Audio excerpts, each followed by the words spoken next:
Kalaboso ang 8 individual matapos buwagin ng PIDEA ang 2 drug den sa Legazpi City. Abot naman sa 200,000 pisong halaga ng inihinalang shabu ang nasamsam sa operasyon. Sinumer Corporal sa detalye.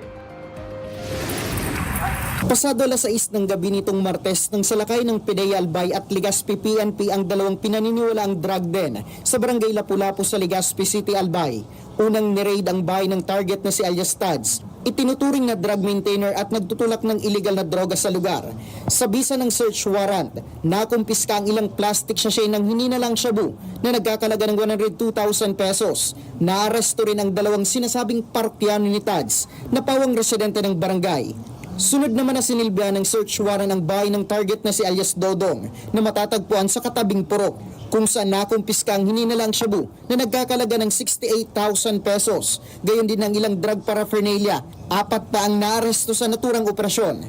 Ayon kay Agent Rino Webrigel ng PIDEA Albay, Disyembre pa sinimula ng surveillance matapos makatanggap ng sumbong mula sa mga residente na kinalaunay nakumpirma ng kanilang confidential agents.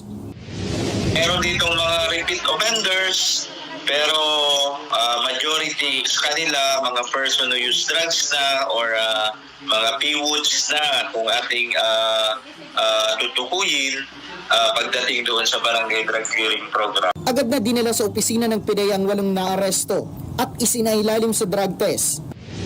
Undergo sila ng medical examination, nag-undergo din sila ng drug test, voluntarily kasi di naman sila pwedeng persahin namin na magpa-drug test, pero voluntarily nag-submit sila ng kanilang urine specimen and nag-positive naman.